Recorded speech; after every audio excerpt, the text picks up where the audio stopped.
Iron Shark is a Gerstlauer Eurofighter located at the Galveston Island Historic Pleasure Pier that opened in 2012. It is 100 feet or 30.5 meters tall and reaches speeds of up to 52 miles an hour or over 83 kilometers an hour. It features a beyond vertical drop of 95 degrees. The ride is extremely short at just over 1,200 feet or 365 meters, but it does a lot with its track. But before we get into the layout, let's talk about some other aspects of the ride. Iron Shark features the typical 2-row, 4-across seating of a Eurofighter and has some nice design on the front of the cars.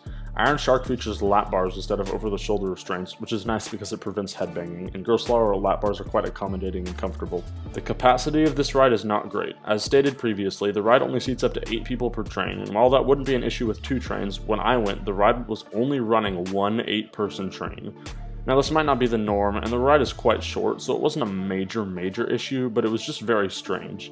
Another thing to note about Iron Shark is the queue line is short, so if the line seems really long, it likely isn't over half an hour. One ride costs $7, which is less than it used to be, or you can get an all-day wristband, which allows you to ride all the rides at the Pleasure Pier, including Iron Shark, as much as you want. Now onto the ride experience. Iron Shark begins with a 100-foot vertical lift, which in my opinion is actually the scariest part of the ride. Being flat on your back staring into the sky is quite the surreal feeling, and I just love these vertical lift hills. The top of the hill provides a great view regardless of the time of day. During the day you get fantastic views of the ocean, which stretches out of sight. At night, the inky black waters seem like an endless void, so the visuals are cool no matter where you are. You crest the hill and plummet down the 95-degree beyond vertical drop, providing solid ejector airtime and reaching the max speed of 52 miles an hour, or 83 kilometers an hour as stated previously. The bottom of the drop has some surprisingly strong forces, and then you rise into an Immelman, which is alright.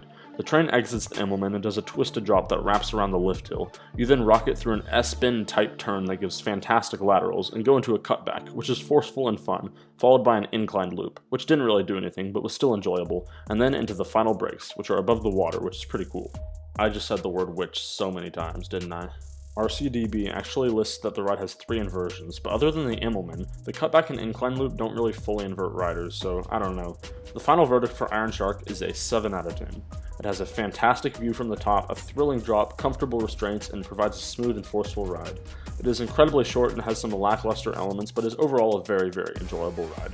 That concludes this review. I know these are really short, but I'm just trying to be straight to the point and concise. Also keep an eye out because after my Dollywood ranking video, I have one that I think y'all are going to really like. So, see you next time.